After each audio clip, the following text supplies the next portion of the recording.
niya'y purihin. Ang kadakilaan niya'y mahirap nating unawain.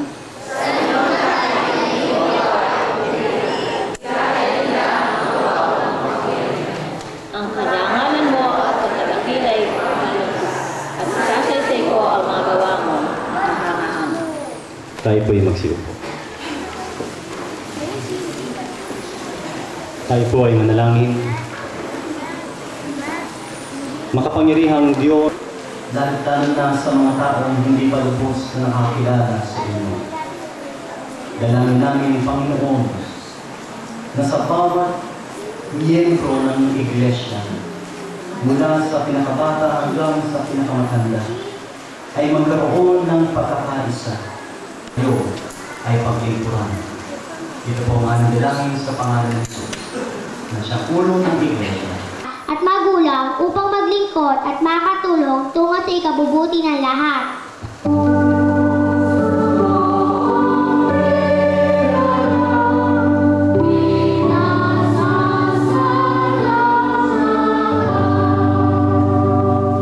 Sa pagkilos ng Espiritu Santo sa buhay ng mga pangkasalukuyang propeta at sa lahat ng naghahangad ng katotohanan, para sa lakas ng loob, hindi makasariling pagmamahal at sukdulang pag-aalay ng ating mga pinuno ng Iglesia na This church ay taos-puso po kaming nagpapasalamat at bumabati sa inyong lahat sa ating anibersaryo ng ating Iglesia. Nagpapasalamat po tayo sa Panginoon sa inyong mga presensya ngayong umaga. Lalong-lalo na po. Purihin po natin ang Panginoon sa napakagandang araw na ipinagkaloob sa atin ng Diyos. Tunay po ng lahat ng kaluwalhatian ay sa ating Panginoong Jesucristo. Ilang pong mga pangahayag ang ibig ko pong gawin sa bahaging ito. Ang ating pong anibersaryo ay magpapatuloy po hanggang mamayang gabi. Meron po tayong Festival of Praise, mga pagpupuri sa Panginoon sa pamagitan ng awit, musika, na ito po iyahandog sa atin ng koro, merong duet at merong instrumento. Ito po ay mamayang gabi sa ganap na ikapito at kalahati dito po sa ating sanctuary. Ang lahat po ay inaniyahan na bumalik upang makiisa. Ang isa po rito from Philippine Christian Bookstore na binigay po sa atin ng servisyo. Sino man na ibig magkaroon ng mga babasahing spiritual ay narito po sila hanggang mamaya ng tanghali. Mga kapatid, tayo tumindi at tayo magkamayan at magbalikan.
Tunay na ikaw ay dakila, aming Ama.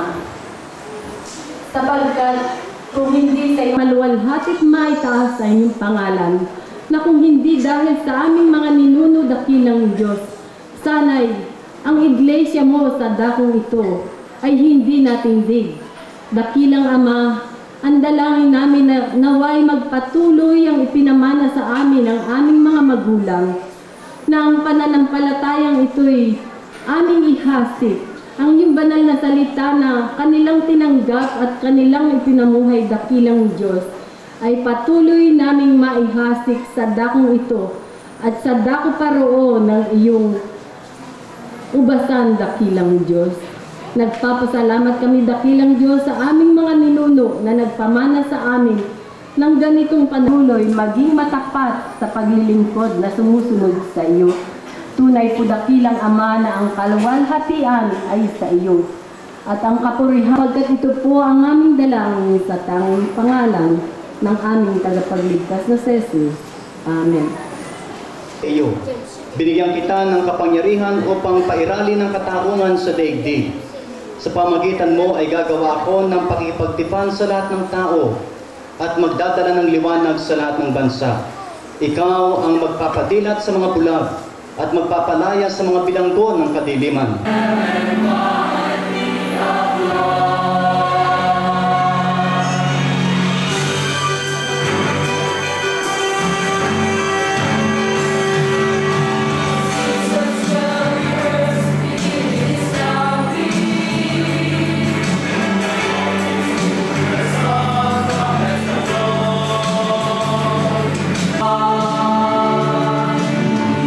Just follow the shore, it must be saved.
Napakadakila mo po, Panginoong Jesucristo, sapagat kayo ang may akda ng lahat ng pagpapala.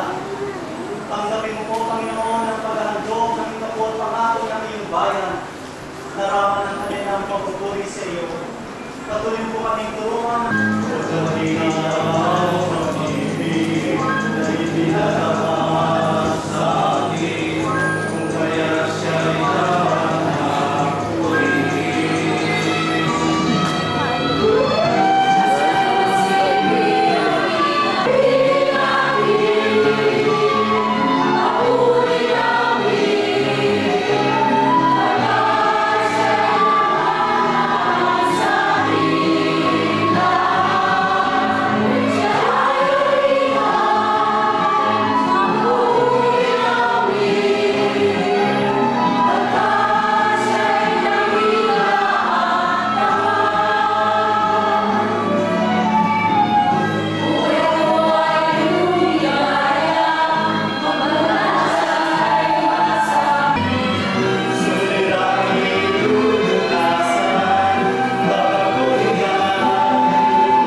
Pumuno ng buong sikap. Kung nagkakaroon gawa, gawin ito ng buong galak. Isa po sa mga anak ng Panginoon, ang isang may talento, Obispo Jose Gamboa Jr.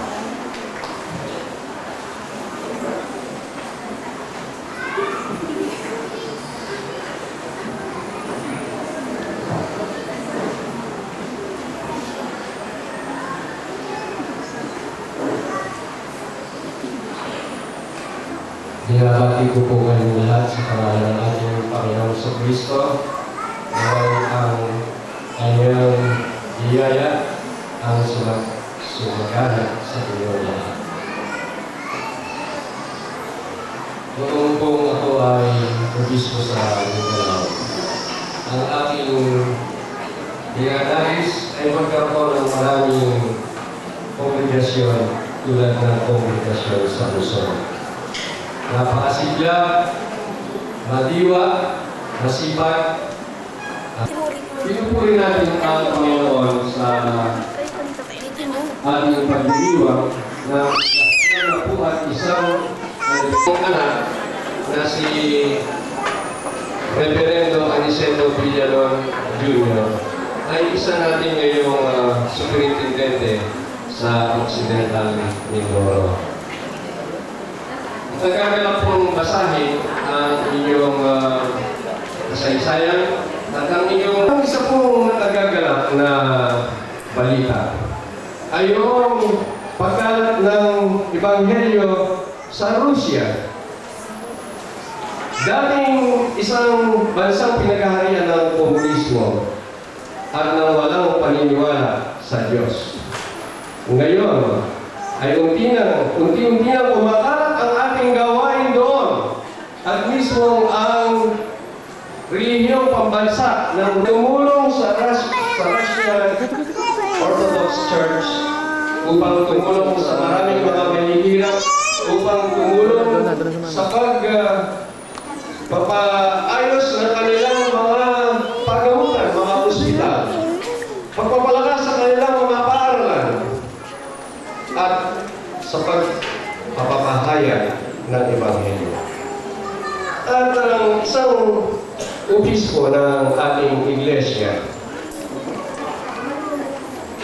isa siyang Aliman, ang sinugo ng ating iglesia sa dakong yun upang pangisunwaan ang gawain ng ating iglesia. Lay pastor na babae sa aming pagpupulong. Si Pastor Lydia, kung tawagin lang siya ay sa unang pangalan, si Pastor Lydia. Pastor Lydia ay pastor ng isang kongregasyon na higit na 1,000 ang miyembro sa Moscow. Ang wika niya, nagpapasalamat kami sa pinag-isang Iglesia Metodista sapagkat nakilala namin ang Panginoon in a former materialistic society under communism. Ang aming buhay na walang saysay ay napuspos ng kaligayahan sa pagdating ni Kristo. Yan ang isa sa mga magandang balita sa pagkalat ng mabuting balita sa lahat ng bahagi ng daigdig. Ang isang testimonyo noong isang nagpatotoo ay isang Afrikanong obispo. Pinakita niya ang kanyang daliri na may matagal na idinadalangin ng aming iglesia ng demokrasya ay nagbagi sa aming bansa. Sapagkat sa pagkakaroon ng kapayapaan ay lalaganap ang gawain ng mabuting balita. Pagkaman Kristiyano sa kalusang simbahan. Ang pagtatagumpay ng pagkilos ng ating pagmimisyon ay tagumpay din ng pagkilos ng Diyos sa buong daigdig upang siya ay maging hari ng lahat ng tao at bansa upang itatag niya ang kanyang kaharian. Inirituyo po ang iglesia ng kaang linggo at nahalala po natin ang dalawang bagong Kristo. Sa aking pagtatapos bilang isang Kristo, ay masasabi sa inyo, ang Diyos ay kumilos sa Mindanao at sa Visayas upang matayin ang ating niluban niya yung kanyang sapatos at tumulong siya na nagtulak ng jeepney kung ilang beses na nakapaha. Ganun tayo mga Pilipino sa probinsya, mga promdi. Imbis na makatigan ng sapatos, bumabaha yan, ginagawa ninyo yun, ano po? Niluban niya sapatos. Alam niyo, nang dumating yung ating DS sa kanyang tutunguhan, iisa na lang yung sapatos niya. Nawala yung isa. Eh sabi niya, dumating ako ron sa simbahan, pipi isang paa na sapatos. Hindi ko naman maisuot dahil pagod ako okay magsasapatos ng isang paa lamang. Kaya sabi niya, niya siya, ginagawa siya, oh si DS, kamusta DS? Tuwa sila na nandun si DS, pero sabi niya, nahiya naman siya dahil iisa kami. Kaya sapatos na dala, nakatapak pa siya. Kaya sabi niya, nung makarong Tagalog ako, tumaya ako sa pulpito, nakapaa. Sabi niya, yun ang taong nakalaman kong